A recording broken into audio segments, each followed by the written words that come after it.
début de leur entrée dans le désert. Parce que dans Nombre chapitre 14, on dit qu'ils ont fait 39 ans. Et Moïse, Josué, 39 ans après, et il envoie encore des espions pour savoir si le territoire est toujours selon les rapports de Caleb et de Josué. Et quand il les envoie, il les envoie. Ils sont partis chez Rahab la prostituée. Ils devaient aller peut-être chez une personne qui a une très belle vie, mais ils sont partis chez une prostituée afin que la gloire de Dieu puisse être bizarre. Je vais lire à partir du 1er jusqu'au 3e verset, c'est une relecture. Prophétie d'Ésaïe fils d'Amos sur Juda et Jérusalem. Il arrivera dans la suite des temps que la montagne de la maison de l'Éternel sera fondée sur les sommets des montagnes, qu'elle s'élèvera par-dessus des collines, et toutes les nations y afflueront. Des peuples s'y rendront en foule et diront, venez et montons à la montagne de l'Éternel, à la maison du Dieu de Jacob, afin qu'il nous enseigne ses voies et que nous marchions dans ses sentiers, car de Sion sortira la loi et de Jérusalem la parole de l'Éternel. Exode au chapitre 23. Exode au chapitre 23. On va lire le verset 29 et le verset 30. Exode chapitre 23.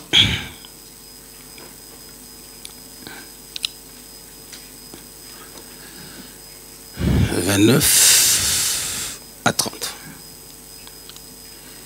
Je ne les chasserai pas en une seule année, loin de ta face, de peur que le pays ne devienne un désert et que le bête des champs ne se multiplie contre toi. Je les chasserai peu à peu, loin de ta face, jusqu'à ce que tu augmentes en nombre et que tu puisses prendre possession du pays. »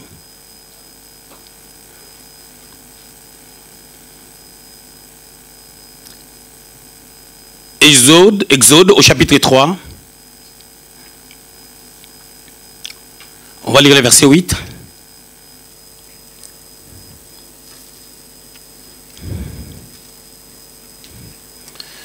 Je suis descendu pour le délivrer de la main des Égyptiens et pour le faire monter de ce pays dans un bon et vaste pays, dans un pays où coule le lait et le miel, dans le lieu qu'habitent le Cananéen, le Hétien, les Amoréens, le Phérézien, le Hévien et le Jébusien.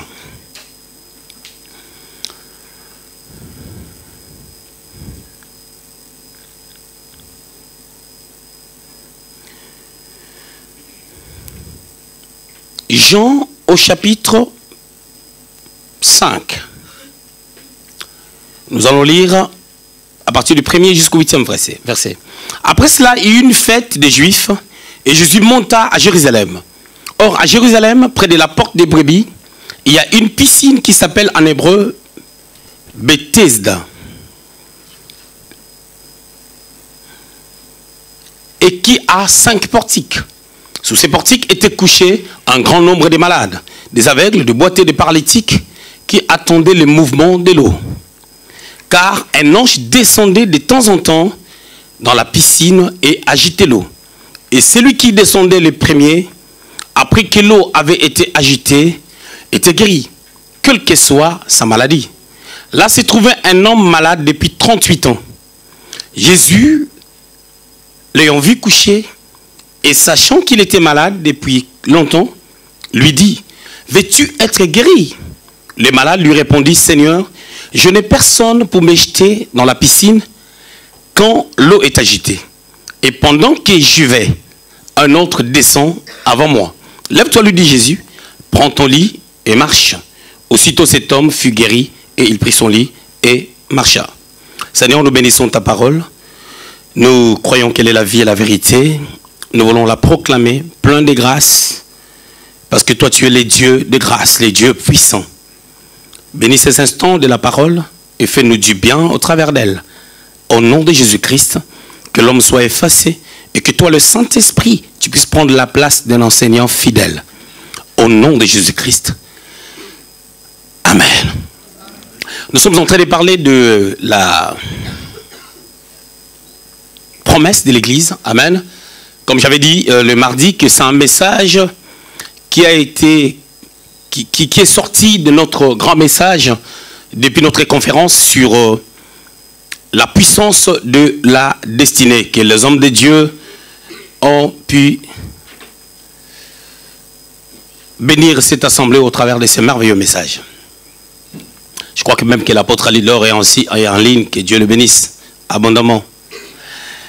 Et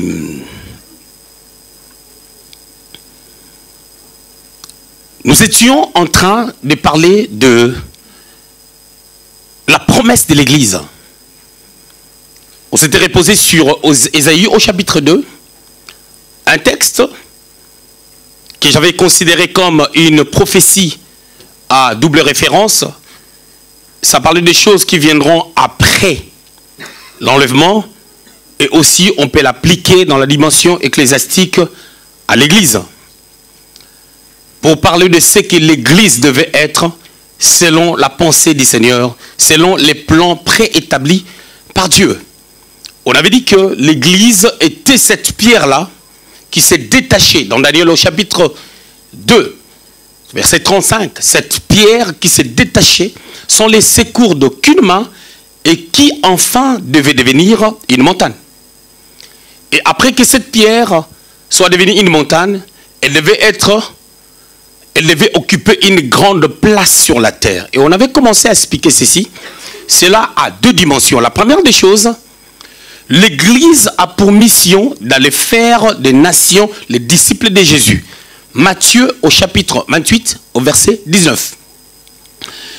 Actes des apôtres au chapitre 1er, au verset 8, le Seigneur dit aux disciples, vous recevrez une puissance lorsque le Saint-Esprit viendra sur vous, et vous serez mes témoins, d'abord à Jérusalem, et puis ça va affecter d'autres villes, et puis après, ça va toucher les extrémités de la terre.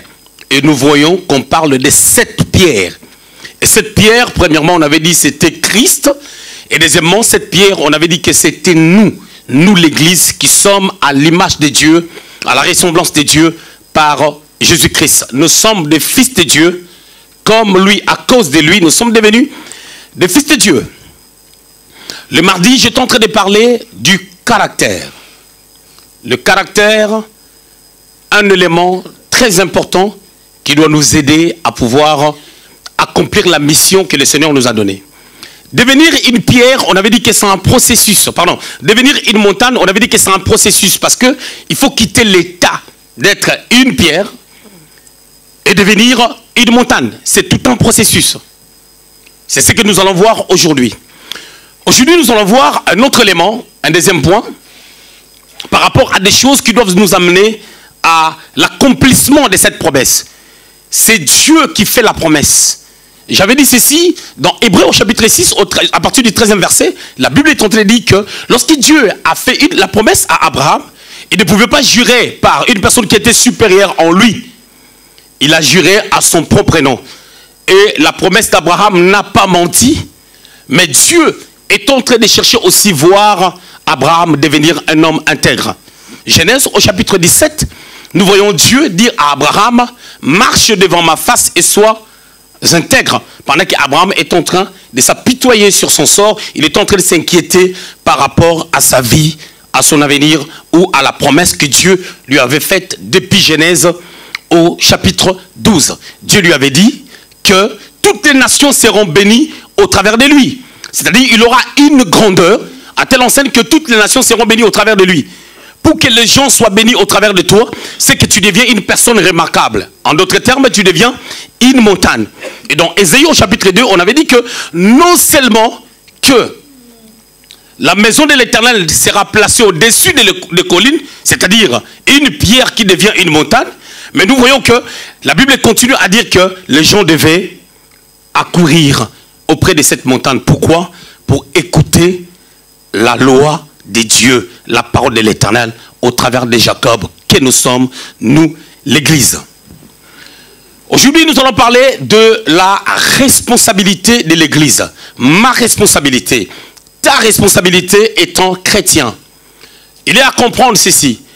Personne ne peut accomplir une mission quelconque si la personne ne réalise pas combien il doit être responsable ou elle doit être responsable de ce à quoi nous sommes appelés à faire, ou tu es appelé à faire. La responsabilité. C'est quoi la responsabilité? La responsabilité, c'est la capacité ou la prise de conscience de ce à quoi on est appelé à faire. Bizarrement, vous remarquerez que nous avons actuellement beaucoup de chrétiens. Comme dans Ésaïe au chapitre 4, verset 1er, la Bible parle de 7 femmes qui voulaient épouser un seul homme, et chacune de ces femmes voulait porter les noms de cet homme. C'était juste une question de pouvoir enlever sa honte, qu'on dise que je suis aussi une femme mariée. Cette pensée d'Ésaïe est une prophétie messianique ou une prophétie ecclésiastique, qui parle de notre attitude, nous les gens de l'église. Chaque personne veut qu'on lui appelle chrétien. Quand tu pars chez les anglophones, les gens n'ont pas peur pour dire my God.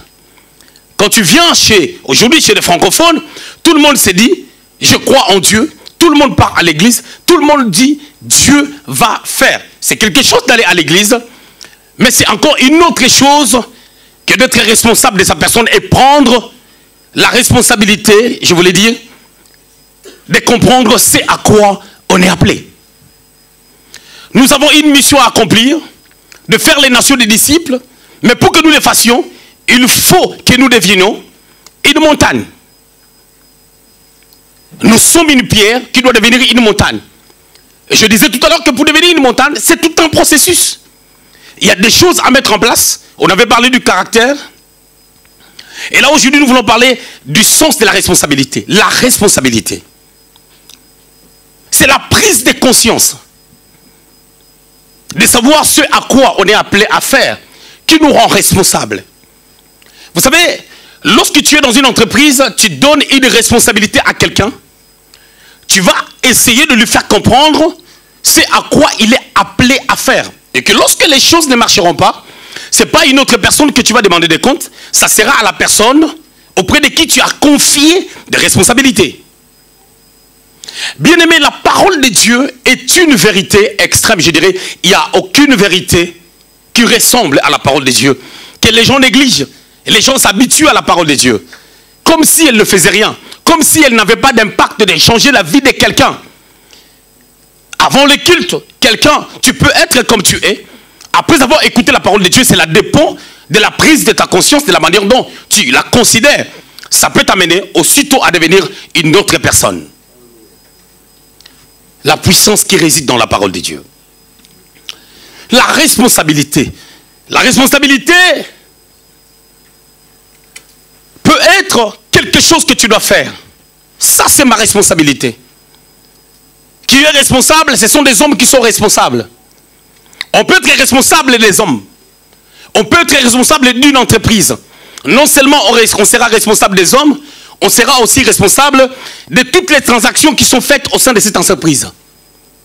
On peut être responsable des hommes dans une église, mais non seulement on est responsable de ces gens parce qu'on doit leur transmettre une vision qui les amène à comprendre ce que Dieu pense pour que ce peuple soit préparé à la rencontre du Seigneur, mais il y a aussi tout ce que l'église est appelée à accomplir, partant de la responsabilité que toi tu as. C'est cette responsabilité que moi et toi, nous devons avoir. Raison pour laquelle le Seigneur, il pouvait venir, il claque les doigts et tout le monde devient enfant de Dieu, ainsi de suite. Il a commencé par gagner les âmes, il a commencé par les instruire, il a commencé par leur transmettre la vision que son père lui avait donnée, parce que tout ce qu'il faisait était attaché à ce que son père, à ce que Dieu lui avait demandé de faire. Il était venu sur la terre pour accomplir une mission. Et il était responsable de cette mission. Lorsqu'on est venu l'arrêter, Pierre voulait entrer dans cette responsabilité qui n'était pas à lui. Il a coupé l'oreille de Malchus pour défendre le Seigneur. Le Seigneur a remis cette oreille pour enlever Pierre de cette responsabilité qu'il ne saurait pas porter, qu'il ne saurait pas assumer. Parce que des fois, on se croit capable d'assumer une certaine responsabilité pendant qu'on ne peut pas assumer cette responsabilité. Et Dieu, qui nous connaît, qui connaît notre vraie personne, sait à quoi nous sommes appelés. David devient roi, il tue Goliath. 1 Samuel chapitre 17, c'est une très bonne chose de tuer Goliath. Mais devenir le roi d'Israël, commencer à diriger cette grande nation que Saül a laissée dans le chaos, il faut être à la hauteur de la chose. Il y a une nette différence entre tuer Goliath et devenir le roi d'Israël. Le roi qui va prendre une nation qui est dans le chaos. Une nation où tous les biens partent chez le roi. Où l'économie de la nation est déséquilibrée. Il faut remettre la pendule à l'heure. Il faut placer un équilibre par rapport à ça. Il a fallu que ce soit un processus. Il a fallu qu'il soit préparé. Ce jeune homme qui était comme une pierre dans la brousse devait devenir une montagne. Et quand il devient une montagne, les gens vont s'accourir auprès de lui parce qu'il est devenu une icône, parce qu'au travers de lui, les gens pouvaient connaître comment Dieu opère ou travaille avec les hommes. J'aime toujours partir des textes de l'Ancienne Alliance ou de l'Ancien Testament afin de pouvoir expliquer la pensée que j'ai dans la Nouvelle Alliance. On a lu Exode au chapitre 23, 39 je crois à 30. La Bible est en train de dire que Dieu lui-même dit à Moïse que je chasserai ce peuple peu à peu. Je ne vais pas le chasser, en une seule année. Et cela parle de l'histoire d'Israël qui est en esclavage en Égypte. Vous connaissez l'histoire. Dans Exode au chapitre 3, au verset 8, la Bible dit, Dieu est en train de dire à Moïse d'amener ce peuple vers le pays des Cananéens, des Hétiens, des Phérésiens, des Jébusiens, toutes ces nations. Ils étaient à 7, c'est-à-dire 7 nations, dans une nation. Une forme des États-Unis, je dirais. Hein? Les États-Unis, c'est l'ensemble des 50 États, c'est ça. Voilà. Mais là, nous voyons 7 nations qui vivent dans un même État. Et ces 7 nations avaient chacune sa connotation, sa culture, sa façon de faire. Ils constituaient la terre qu'on appelle, la grande région qu'on appelle Canaan. Cette région est devenue après l'héritage des enfants d'Israël. Et cette nation avait changé de nom à cause d'Israël. Autrefois, on l'a appelée Canaan. Et après des années, après des siècles, cette nation était devenue ce qu'on appelle Israël. Parce que ceux qui devaient habiter dans cette nation, ce sont des enfants d'Israël, les descendants de Jacob. Israël qui veut dire celui qui a combattu avec Dieu. Les nations changent de nom, des fois à cause des habitants. Chaque habitant d'une nation impose une culture, une mentalité qui fait en sorte que la nation puisse prendre l'image de caractère des gens. Et on identifie le peuple sur base de son caractère. Et là, il y avait 7 nations qui avaient 7 caractères différents, 7 comportements différents. Je crois par la grâce de Dieu, peut-être qu'on parlera de ça. 7 caractères différents, 7 cultures différentes, mais ils étaient tous dans la même région qu'on appelle les Canaan. Et Dieu dit, c'est vers cette nation que tu vas les amener. Vous allez remarquer que la responsabilité déjà nous amène à comprendre d'une manière précise ce à quoi nous sommes appelés à faire. Moïse, Dieu l'appelle, il le rend responsable d'un peuple qui est esclave. Tu dois prendre ce peuple qui est esclave, tu les sors de l'esclavage pour faire d'eux après un peuple nomade. Et ces peuples nomades seront sous ta direction. Il n'y aura pas de bureau, il n'y aura pas d'administration, mais ils seront un peuple nomade qui doivent marcher, mais sous une direction. Et après, ce peuple devait devenir sédentaire, s'asseoir dans une contrée.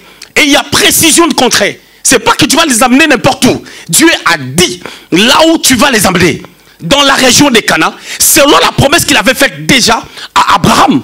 Dans Genèse au chapitre 15. Et il répond à Moïse d'une manière explicite pour lui faire comprendre ce à quoi il était appelé à faire. Et Moïse devait les amener. Et ce peuple, ils étaient habitués à la culture égyptienne, à la mentalité égyptienne. Il faut qu'ils soient transformés. Et ils devaient être transformés selon les ordonnances de Moïse. Et Moïse avait sa source qui était Dieu. C'est pour cela dans le désert, vous allez remarquer que quand ils sont sortis de l'Égypte, dès qu'ils ont emprunté la route du désert, Dieu a donné la loi. Dans Exode chapitre 20, Exode chapitre 19, il appelle Moïse dans la montagne. Il demeure avec lui dans la montagne pendant 40 jours et 40 nuits. Il lui donne la loi. Moïse casse les tables. Dieu lui dit de remonter encore pour la deuxième fois afin de faire la même chose. Pour que Dieu réécrive. On ne va pas rentrer là-dedans. Et ils avaient la loi. Et comme la loi ne pouvait pas sauver, Dieu s'est dit, s'il ne reste qu'avec la loi, ce peuple n'arrivera pas parce que la loi va commencer à les frapper à chaque fois qu'ils vont désobéir à la loi. Qu'est-ce que Dieu fait? Dieu crée les sacerdoces. Les sacerdoces, qui vient du mot Keyuna, qui veut dire les services du prêtre. C'est-à-dire, il a instauré la sacrificature. La sacrificature permet à un sacrificateur de pouvoir être placé devant le peuple pour ramener journalièrement le sacrifice afin de sanctifier le peuple. Et une fois chaque an, Aaron, le souverain sacrificateur, devait se présenter dans la tente d'assignation afin de pouvoir amener le péché du peuple dans le lieu très saint. Pour que lorsque les peuples vont désobéir, que les sacrifices puissent les sanctifier. Maintenant, qu'est-ce qui s'est passé? Il y a une promesse. Ils doivent sortir. Ils doivent marcher pour posséder la terre. Mais quand ils vont posséder la terre, je ne le ferai pas en un an. Il y a 7 nations. Mais il y avait une cause. Pourquoi Dieu ne pouvait pas le faire en un an? Il a dit, premièrement, le pays est vaste. Il faut que vous puissiez augmenter en nombre pour occuper tout le pays. Parce que Dieu connaissait le nombre des enfants d'Israël. Parce qu'il y avait la nomenclature, je dirais, il y avait les dénombrements de peuple d'Israël pour savoir à combien ils étaient. Déjà, c'est pour cela que vous remarquerez, lorsqu'ils devaient entrer, quand Moïse était mort, parce qu'il y avait une nouvelle génération, on a fait encore les dénombrements. Maintenant, Dieu a dit, je vais le faire au fur et à mesure. Premièrement, si la nation, deuxièmement, pardon, si la nation d'Israël vient pour hériter la région des Canaan, comme vous êtes peu nombreux par rapport à la région, les espaces vides peuvent être habités après par des bêtes féroces qui vont vous terrasser. Alors je le ferai au fur et à mesure. Je vous donne une partie pendant que je laisse encore les gens que je dois chasser occuper d'autres territoires. Et puis je vous donne encore un autre territoire. La conquête les a pris 7 ans pour arriver à accomplir la mission. Et bizarre, Moïse qui avait les canevas, à cause de la pression du peuple, n'est pas entré dans la terre promise. N'est pas entré. Et comme Moïse était un bon leader qui a préparé la relève, Josué a pu entrer avec le peuple. Mais qu'est-ce qui se passe? Josué devient chef du peuple. Dieu avait dit à Moïse, tu prendras Josué, tu vas lui imposer les mains, afin que l'esprit qui est en toi entre en lui. Et toi, tu mourras là. Lorsque Josué a pris les bateaux de commandement, regardez ce que Dieu dit à Josué. Josué chapitre 1er, verset 8. Il dit que ce livre de la loi ne s'éloigne point de ta bouche. Médite-le jour et nuit, afin que tu aies du succès dans tout ce que tu entreprendras. Dieu lui dit en d'autres termes, à cause de ta responsabilité, à cause de la responsabilité que tu as reçue, parce que Moïse n'est plus. Moïse avait commencé avec la loi, et toi, demeure dans cette loi, sinon tu n'auras pas de succès. Le problème de l'église, c'est quoi? Le problème de l'église est que l'église, non seulement ne se sent pas responsable, mais l'église ne connaît pas sa responsabilité. L'église ne connaît pas sa responsabilité. Lorsque tu connais sa responsabilité, tu es mère auprès de tes enfants. Tu en as 3, tu en as 2, tu en as 4, tu n'en as qu'un. Au moment où tu connais tes responsabilités auprès de tes enfants, tu sauras à quelle heure rentrer. Et quand tu vas rentrer tard, tu vas préconiser certaines choses pour le bien-être des enfants. À chaque fois qu'on te donnera les rendez-vous, tu penseras aux enfants. Comment organiser les choses avec les enfants? Qu'est-ce qu'ils vont manger à midi? Si à midi ils vont manger à l'école, quand ils vont retourner, ils vont manger quoi? Il faut que je donne des instructions. si c'est quelque chose vraiment à la rigueur qui te prend comme ça, obligé, tu sais que ma fille finit l'école à 16h, tout de suite à 16h01, je l'appelle pour lui donner des instructions que je ne suis pas là.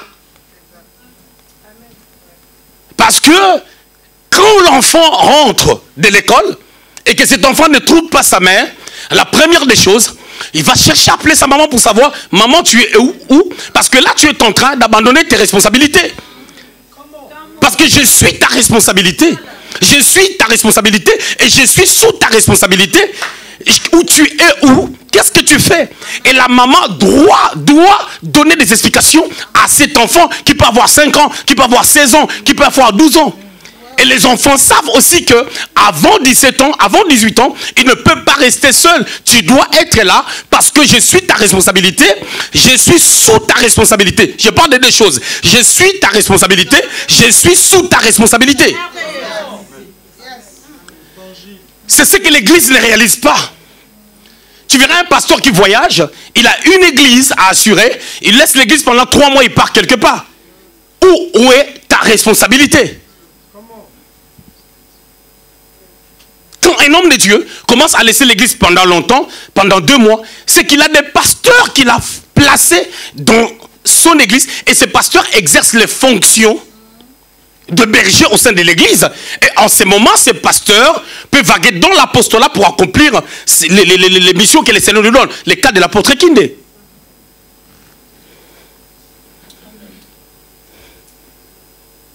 Mais quelqu'un qui n'a pas encore de piliers qui peuvent tenir l'église, tu ne peux pas laisser l'église pendant 1 mois, 2 mois, tu es où? Tu fais quoi? Tu cherches l'argent? Ou tu cherches quoi? La responsabilité. La responsabilité, c'est quelque chose qui est lié à la prise de conscience. Quand on ne prend pas conscience à ta responsabilité, et il sera difficile pour saisir la cible. Et on aura la facilité de louper ou d'échapper à la mission, ou plus encore, à la vision de Dieu. Mais qu'est-ce qui se passe à l'église? Jean chapitre 5. Il y a une belle histoire qu'on vient de lire. Dans cette histoire, on est en train de nous parler de quelqu'un qui était malade depuis 38 ans. Cette personne qui était malade depuis 38 ans, sa maladie était plus âgée que le Seigneur dans la chair. Et lorsque le Seigneur s'est présenté à la piscine de Bethesda, le Seigneur avait 31 ans. C'était dans une piscine qu'on appelle Bethesda. Bethesda veut dire maison de miséricorde, ou en d'autres termes, maison de grâce. Mais dans la maison de grâce, pour avoir le miracle, il fallait faire des efforts. Or, la grâce, c'est une faveur imméritée. Ça n'a rien à voir avec la force physique. Et que le miracle devait être une affaire de la foi qui est liée à la parole. La foi vient de ce qu'on entend. Romains 10, 17. Ce qu'on entend vient de la parole de Christ, de la révélation de Christ, la Bible voulait dire. Mais nous voyons dans la maison de grâce, la grâce ne se manifeste pas. Alors la grâce incarnée en la personne de Christ est venue au devant de cette personne pour lui poser la question: veux-tu être guéri? Je sais que ta maladie est plus âgée que moi, mais est-ce que tu veux t'en sortir? Est-ce que tu veux être guéri? Cette personne commence à dire: je personne pour me jeter dans l'eau. Ici c'est la force physique, mais moi je viens pour m'identifier au nom du lieu, non pas à des actes qui se posent. Nous sommes à l'église. Nos vies ne s'identifient pas à la pensée ecclésiastique. C'est comme à Bethesda. Ce qui se faisait là, ce n'était pas la grâce parce qu'il fallait une force physique. Mais la grâce incarnée. La grâce est venue au travers de Christ qui pose la question, qui te pose la question: veux-tu être guéri? Est-ce que tu veux aller de l'avant? Mais écoute la réponse de cet homme. Je n'ai personne. Donc en d'autres termes, cette personne était habituée avec sa maladie. Il n'avait plus besoin. Elle n'avait plus besoin d'être guérie. Ces messieurs n'avaient plus besoin d'être guéris. Nous avons de telles personnes à l'église qui viennent à l'église mais qui n'ont plus besoin de changer. Ils veulent rester en tant que tels. On a des gens à l'église, tu lui dis, est-ce que tu veux que tes promesses puissent s'accomplir?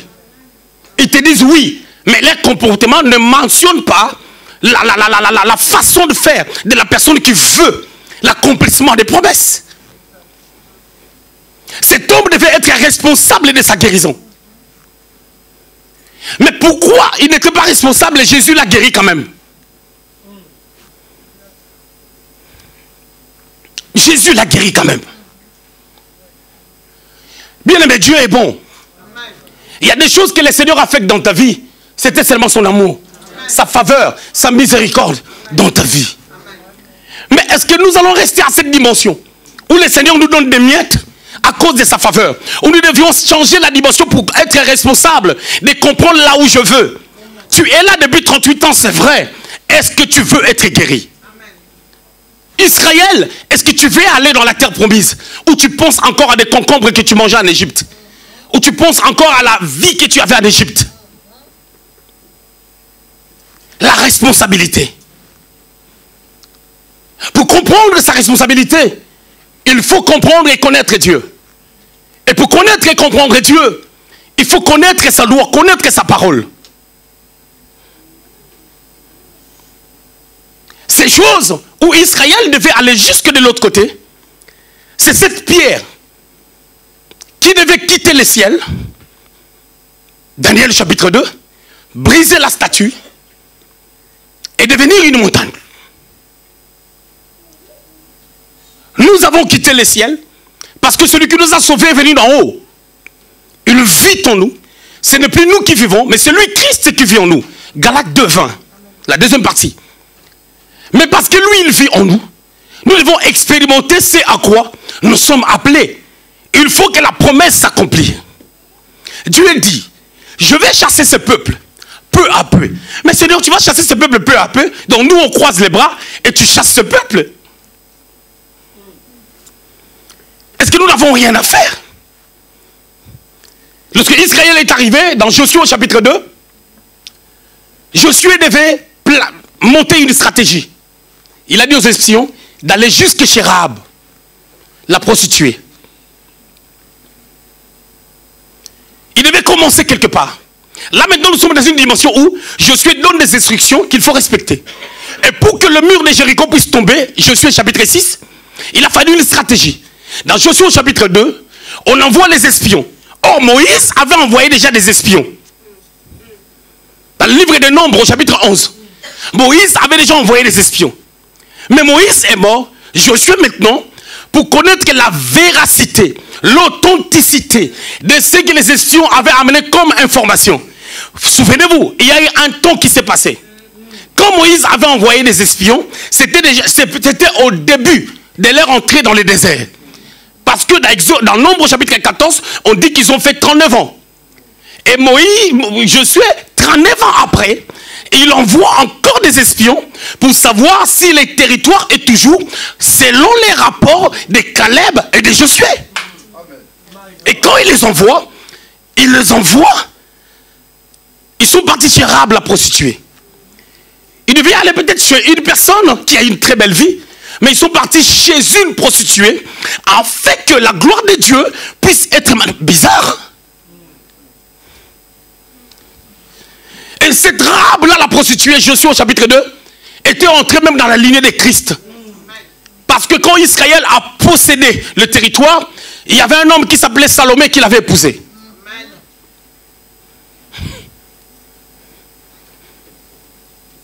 Et cet homme qui l'avait épousé était de la tribu de Juda. De la descendance de Caleb, qui était de la tribu de Juda.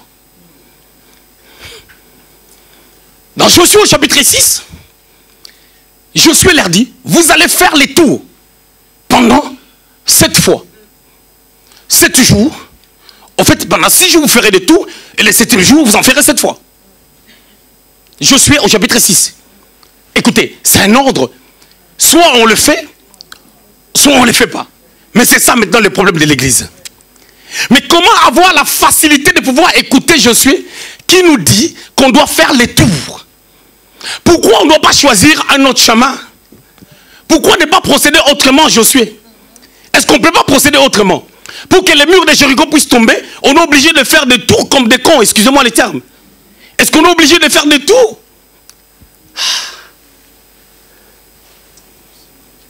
2 Rois, chapitre 5. Il y avait un homme qui s'appelait Naaman.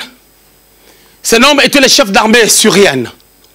Cet homme était puissant, il a donné plusieurs victoires aux Syriens. Mais cet homme était lépreux. Puissant dans son armée, mais il avait un handicap, il était malade. À cause d'une jeune fille juive, hébreu, je dirais, israélite, qui travaillait chez lui. On lui a parlé d'Élisée, qui était capable de les guérir. Il vient vers Élisée. Élisée lui dit, Élisée ne l'a même pas rencontré. Élisée lui dit, va te jeter dans la mer 7 fois. Et bien aimé le Seigneur, il y a des choses que vous ne lisez pas. Va te jeter dans la mer 7 fois. Tu as rendez-vous avec moi, je ne te reçois pas. Je te dis que je ne te reçois pas. Tu seras dans quelle attitude? Si tu seras contrarié, tu n'as encore rencontré celui qui sauve. Pose-toi la question. Tu viens, je ne te rencontre pas. Mais toi, tu n'es pas Naaman. Naaman était un général. Il était riche, puissant, comme toi et connu. Mais toi et moi, nous n'avons rien. Mais tu n'as rien, mais tu n'obéis pas. Tu sais pourquoi tu n'obéis pas? Parce que tu ne sais pas comment l'onction prophétique de Naaman opère. Tu ne sais pas comment l'onction d'un prophète opère. Comment est-ce que l'onction des prophètes dépend de ce que Dieu a dit en ce moment-là? Qu'est-ce que Dieu voulait voir à Naaman? Qu'est-ce que Élisée voulait voir à Naaman? Il ne l'a pas rencontré. Élisée, dans le contexte, il l'a rencontré après la guérison. Parce qu'après la guérison, c'est là où il voulait offrir. Il voulait refuser de se jeter dans l'eau. Son serviteur lui a dit, qu'est-ce que ça te coûte? Vous pouvez voir l'attitude de Naaman. Tu peux comprendre maintenant si tu es Naaman ou pas. 2 Rois chapitre 5. Oh là. 2 Rois chapitre 5.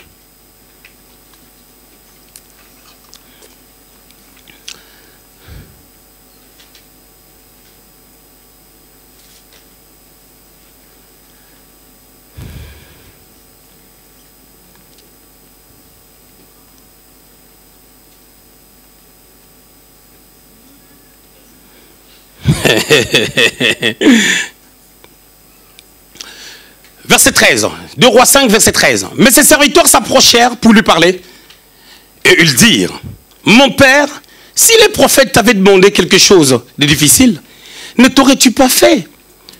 Combien dois-tu faire?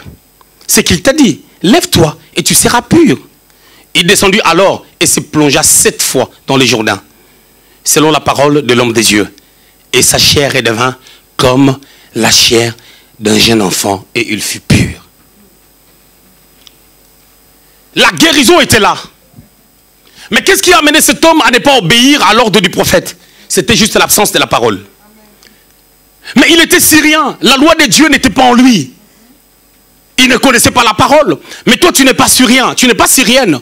Toi, tu es enfant de Dieu. Toi, tu es descendant d'Abraham. Toi, tu es de la descendante d'Abraham. La parole est en toi. C'est la connaissance de la parole de Dieu. C'est le livre de la loi que tu médites jour et nuit qui t'amène à pouvoir à comprendre. Raison pour laquelle vous remarquerez que dans des campagnes d'évangélisation, il y a beaucoup de miracles parce que dans des campagnes d'évangélisation, on gagne les âmes. On fait ça pour les païens afin que leur vie soit sauvée. On a été au Cameroun en 2013, c'était comme une forme de campagne d'évangélisation. Les gens qui ne connaissaient pas Dieu, ils ont été guéris de leur maladie. Mais pour nous les gens de l'église, nous avons besoin de pratiquer la parole de Dieu, de vivre selon la parole de Dieu, afin de pouvoir entrer dans ce processus qui nous amènera à pouvoir devenir une montagne. Et Dieu nous demande de se jeter. 7 fois, nous refusons. Naaman a commencé par refuser. Un général, ses serviteurs lui ont donné un conseil. Il a écouté. Un général, il a écouté ses serviteurs pour son bien. Toi, tu es général d'où? Monsieur le général, madame général. Où? De quelle armée? Tu n'écoutes pas. Mais tu crois que tu vas devenir une montagne. Regarde ton âge.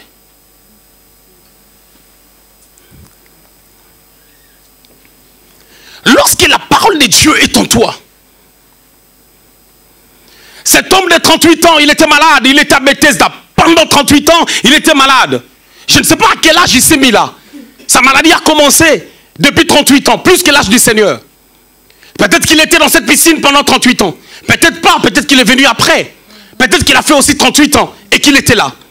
Mais pendant toutes ces années, le Seigneur est né après. Cette personne ne connaissait pas le Seigneur. Il ne connaissait pas la parole. C'est pour cela que Jésus l'avait guéri. Mais toi, tu es quelqu'un qui connaît la parole. Et Dieu te pose la question, veux-tu être guéri, toi, Naaman? Toi, le paralytique de la piscine, est-ce que tu veux être guéri? Mais tu poses des questions. Les gens me regardent mal. Les gens m'ont parlé mal. Telle personne m'a mal parlé. Telle personne a fait ceci. Telle personne a fait cela. Telle personne me combat. Telle personne m'a critiqué. Telle personne, c'est parce que tu as l'étoile. Ton étoile est tellement forte. Lorsque les gens te regardent, ton étoile leur fait peur. Mais toi, tu ne sais pas que c'est ton étoile qui est en train de leur faire peur. Mais tu ne comprends pas parce que tu n'as pas des yeux pour voir qui tu es exactement. Parce que ton étoile brille. Cette étoile doit être attaquée. De la même manière que l'étoile du Seigneur que les mages ont vu, ils ont commencé à suivre. Lorsque Hérode a remarqué que cette étoile était maintenant vivante, cette étoile était maintenant née, ce n'était plus une affaire de voir l'étoile, mais c'était une affaire d'un enfant qui était né, dont la domination s'est reposée sur ses épaules. Cet enfant qu'on appelait l'admirable conseiller, cet enfant qu'on appelait Père éternel, cet enfant Emmanuel, le Dieu parmi les hommes, cet enfant qui devait bouleverser Israël, cet enfant qui devait prendre la place, la domination, afin de terrasser la puissance d'Hérode, qui est la puissance démoniaque, cet enfant qui est la pierre, qui était détachée pour briser la statue. Et cette statue-là, c'était tous ces royaumes-là qu'on a énumérés dans le livre de Daniel. Et Hérode a eu peur par rapport à son royaume. Et c'était la bataille entre les Romains et le christianisme, entre les Romains et Christ. Nous avons une bataille, nous allons à Cana, mais comment nous allons aller à Cana? Nous devons devenir une montagne, mais comment devenir une montagne? Connaître la responsabilité. Et quand on comprend la responsabilité, pour comprendre déjà la responsabilité, il faut vivre selon la parole.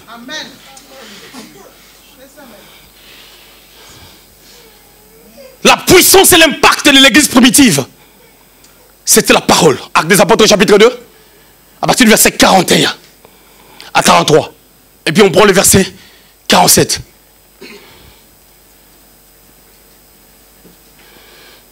Actes chapitre 2, 41 à 43.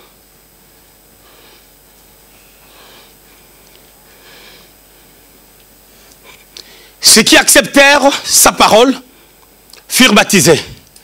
Et ce jour-là, le nombre des disciples augmenta environ 3000 âmes. On continue la lecture. Ils persévéraient dans l'enseignement des apôtres, dans la communion fraternelle, dans la fraction du pain et dans les prières. La crainte s'emparait de chacun et il se faisait beaucoup de prodiges et de miracles par les apôtres. Verset 47.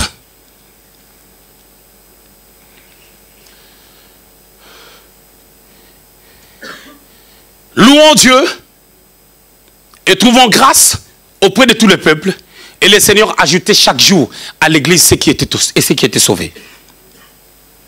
Nous sommes en train de voir dans cette histoire une croissance. L'église qui avait commencé les jours de la Pentecôte, le même jour, avec 120 personnes que Jésus a laissées à la chambre haute, le même jour, ils sont passés à 3000. Et la Bible dit, chaque jour, Dieu rajoutait le nombre de personnes qui étaient sauvées. Pourquoi? Il persévérait dans l'enseignement des apôtres. Or, l'enseignement des apôtres, c'était l'enseignement de Jésus. C'était quoi cet enseignement des apôtres? Démontrer aux gens l'amour de Dieu en les faisant comprendre combien Dieu est capable de sauver, peu importe la nature, la quantité, la qualité des péchés. Je vous enseignerai sur les 4 dispensations de l'évangile. 4 dispensations de l'évangile.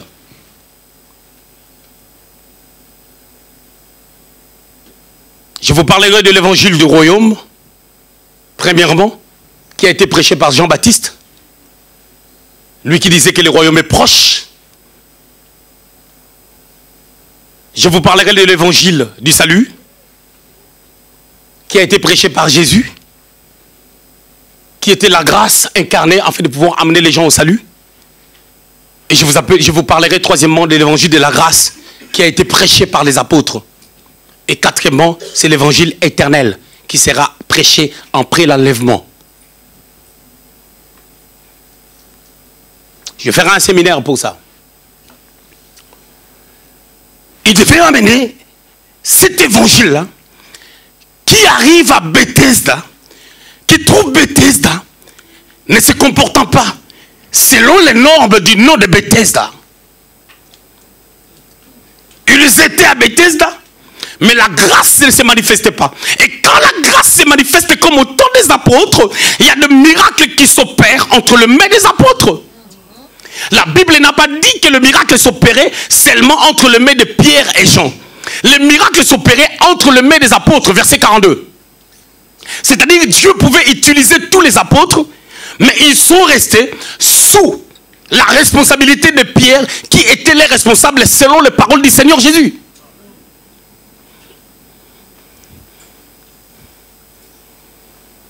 Dans Actes des Apôtres au chapitre 6, on parle de 7 diacres qu'on avait choisis.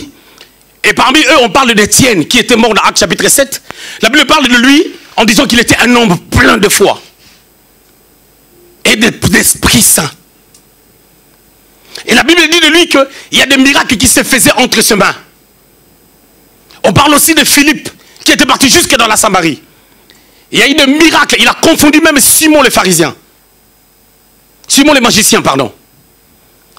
Qui influençait les gens avec ses actes de magie. Lui, il est venu avec la démonstration de la puissance du Saint-Esprit. Il n'était pas pasteur, il n'était pas évangéliste. Il était seulement un diacre. Je parle de Philippe. Mais lorsque les gens ont donné leur vie au Seigneur, il a appelé Pierre et Jean, qui sont venus établir l'église comme étant des colonnes.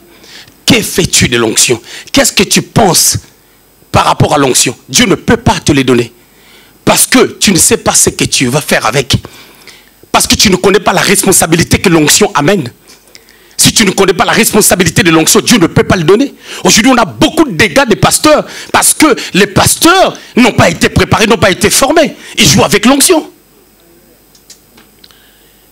Il y a 18 ans en arrière, il y a 19 ans en arrière, il y a 20 ans en arrière, je pouvais voir des miracles authentiques. Ou dans ces mains-là, je vis un aveugle voir. Dans ces mains-là, je vis quelqu'un faire l'arrêt du cœur. La personne, le médecin a dit c'est fini. On remet les draps pour dire qu'elle est morte. Je viens comme ça, je touche les lits. À 2000, la personne s'est réveillée, c'est à 2000. Et j'avais un pasteur. J'avais mon pasteur. Et quand je suis parti prêcher à l'église, je n'ai même pas témoigné de ça. Je parlais de ça au pasteur en coulisses. Parce que la problématique, c'est pas de se faire un don pour attirer les regards des gens vers moi. J'avais un pasteur. Et ces choses-là ne se sont pas encore opérées dans la vie de mon pasteur à ce temps-là. Nous avons vu des miracles. Nous avons vu la gloire de Dieu s'opérer. On a vu l'extrême grâce par la manifestation de puissance de Dieu. Jusqu'en ce jour. Mais tu es au pied de quelqu'un qui te dit ce que tu dois faire. Fais ça, fais ça, fais ça. Qu'est-ce que Dieu attend pour que nous devenions une montagne? Il a dit il va le faire peu à peu. S'il ne le fait pas peu à peu, les bêtes féroces vont nous dévorer. Amen. Il y a des bêtes féroces. Le Seigneur dit à ses disciples, je vous envoie comme des brebis au milieu de loups. Nous sommes là, il y a des bêtes féroces qui nous guettent pour nous dévorer. Les bêtes féroces ont besoin de dévorer les gens qui ont la grâce de Dieu, les gens qui ont la faveur de Dieu. Raison pour laquelle il faut que les caractères soient bâtis. Comment ça doit être bâti? Les gens doivent être responsables. Et comment ils doivent être conscients de leurs responsabilités? Il faut leur enseigner. Comme à l'église primitive, ils doivent être enseignés. Et quand on les enseigne, il faut que la parole du Seigneur leur démontre que tout vient de Dieu. Tout don parfait vient du Seigneur. Et à cette dimension de l'enseignement, il faut renverser les raisonnements. 2 Corinthiens, chapitre 10, verset 5. Pépé. 2 Corinthiens, chapitre 10, verset 5. Vous savez, il y a ce qu'on appelle la maladie des vieux convertis. Les gens qui ont trop lu la Bible. Quand ils écoutent la parole de Dieu, insensibles à la parole, ils regardent comme ça. Ça, on a déjà écouté. Ah, moi, j'ai ma vie. J'ai ma vie, je sais que mon salaire ne changera jamais. Donc, on écoute seulement. Hein. 2 Corinthiens chapitre 10, verset 6. Nous renversons les raisonnements et tout auteur qui s'élève contre la connaissance de Dieu. Et nous amenons toute pensée captive à l'obéissance de Christ. Ok? Nous renversons quoi? Les raisonnements. Mais comment renverser les raisonnements? Ah, c'est là le problème maintenant. C'est là où vous allez comprendre que le combat spirituel n'est pas un message du temps. Pourquoi? Quand les gens lisent ces versets, ils croient que pour changer des raisonnements, il faut seulement commencer à chasser des démons qui accablent les mentalités des gens. Or, pour renverser les raisonnements, un raisonnement c'est quoi? Un raisonnement, c'est une culture qui vient habiter l'esprit ou la mentalité de quelqu'un sur base d'une connaissance quelconque. Il faut maintenant amener les contraires de cette connaissance en présentant combien la nouvelle connaissance est mieux que l'ancienne connaissance. Et ce que la nouvelle connaissance est capable de faire pour la transformation de la vie de la personne aura soif d'abandonner les vieux comportements. Et quand cette action se fait, Dieu l'accompagne par des signes et des miracles qui authentifient les paroles enseignées aux disciples. Alors, les porteurs de la vision, les porteurs de l'arche doivent être responsables. Uza amène l'arche, 2 Samuel chapitre 6, pardon. Les gens amènent l'arche sous la direction de David. L'arche est en train de pencher. Quand l'arche penchait, Uza a touché, il est mort. Mais pourquoi l'arche a penché? Mais quelle était la responsabilité des sacrificateurs? Les sacrificateurs n'ont pas pris leur responsabilité en main. Ils ont laissé l'arche aller à la manière des Philistins. On a mis ça dans un char. Or, l'arche devait être sur les épaules des sacrificateurs. C'est par là que l'apôtre Martin est en train de dire que les mécaniciens sont dans le ministère. Les gens qui devaient être des bons mécaniciens dans des garages, ils sont dans le ministère. Pendant que ceux-là qui sont dans le ministère devaient être des mécaniciens. Et quelle est la stratégie du diable? Quand nous avons des pasteurs mécaniciens, ils sont en train de détruire les âmes. Et ça place l'incrédulité dans les cœurs des gens. Même quand les gens viennent dans des églises, ils viennent avec la suspicion. Les gens viennent avec des doutes. Les gens ont du mal à pouvoir se donner. Tu fais des efforts de leur montrer que nous sommes dans la vérité. Et c'est un travail difficile. Pourquoi? Parce que ils ont des mentalités qui ont pris place, que nous devons renverser au travers de l'enseignement. C'est ce que les apôtres ont fait. Ils ont amené l'église à persévérer dans l'enseignement, afin que par cette persévérance, que leur mentalité puisse shifter.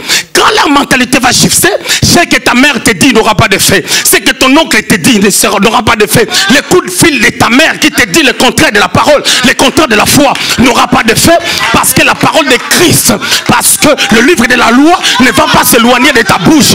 Tu vas apprendre non seulement à méditer. Lorsque je parle de la méditation, je ne parle pas d'une simple lecture.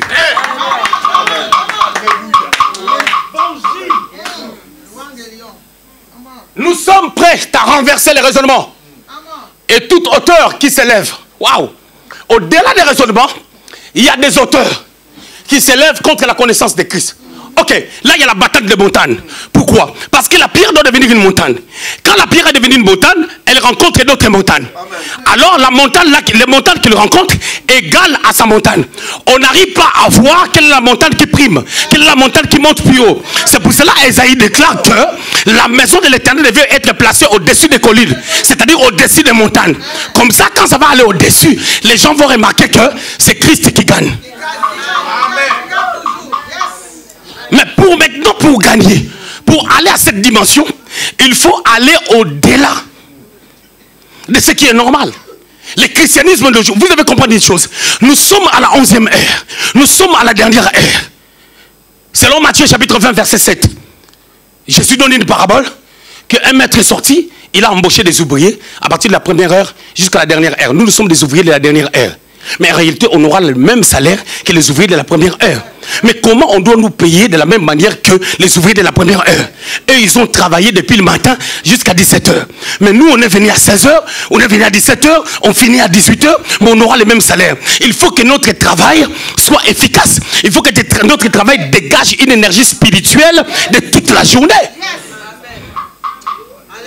Afin que le premier soit le dernier et que les derniers deviennent les premiers. C'est comme Paul, il est venu après, mais il a travaillé plus qu'eux.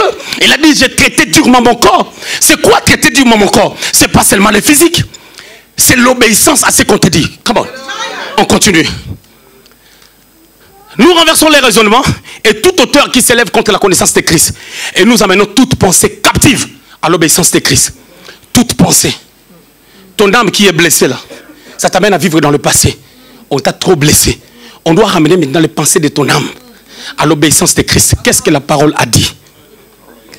La parole a dit, tu dois te détourner d'Eliab. Eliab qui veut te fatiguer pour aller tuer Goliath. Et pour le faire, il faut que tu demeures dans l'enseignement. Il faut que tu demeures dans la parole. Demeurer dans la parole, c'est quoi? C'est pas écouter seulement. Ce n'est pas méditer seulement. Mais c'est vivre cette parole. Mais comment vivre cette parole? Comment pratiquer cette parole? Il faut suivre Dieu comme un enfant. Un enfant. Vous voyez les enfants d'Hervé? On leur dit, mettez-vous là. Se mettre là. Vous voyez tous ces enfants-là? Papy est parti s'asseoir à côté d'eux. Ils sont calmes. Pourquoi? Parce qu'ils ont vu la présence de papy. Parce qu'ils sont des enfants. Et si nous pouvons comprendre que la présence de papy est là, on reste calme. C'est une image. Hein? On s'est dit, la présence de Dieu est là. Dieu est esprit, il est invisible. Sa présence est là. Comment je dois me comporter? On sera en paix. Mais les gens des églises, ils attendent même que quand la sœur là va parler, je me prépare déjà la manière dont je vais répliquer. C'est ce raisonnement-là que nous devons renverser. Et pour renverser les raisonnements, nous avons besoin de la parole. La parole nous amènera à être responsables. Et quand tu ne comprends pas les plans de Dieu, tu ne deviendras pas une montagne. Et si tu es maintenant une pierre qui doit devenir une montagne, dans ce processus, c'est la dimension de la chenille au papillon. Mais à un moment donné, lorsque la chenille commence à devenir papillon, les ailes sortent. Mais si les ailes sont fermées et que la chenille ne peut pas faire sortir des ailes, la chenille va mourir. Amen.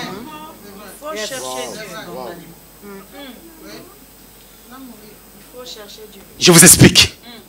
Quand les gens ont créé les avions, ils ont eu l'intelligence par rapport à ces choses, par rapport à la chenille qui devient papillon en sortant les ailes. Maintenant, dans l'avion, quand l'avion roule par terre, ce que les Africains disent, l'avion fait le taxi, il fait le tour.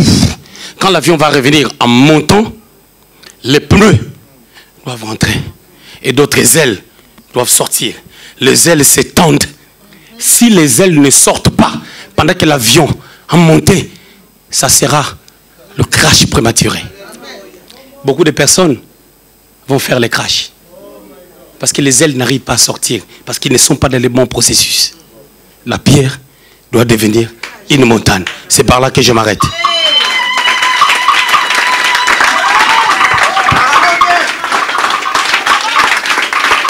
Début de leur entrée dans le désert. Parce que dans Nombre chapitre 14, on dit qu'ils ont fait 39 ans. Et Moïse, Josué, 39 ans après, et il envoie encore des espions pour savoir si le territoire est toujours selon les rapports de Caleb et de Josué. Et quand il les envoie, il les envoie, ils sont partis chez Rahab la prostituée. Ils devaient aller peut-être chez une personne qui a une très belle vie, mais ils sont partis chez une prostituée afin que la gloire de Dieu puisse être bizarre.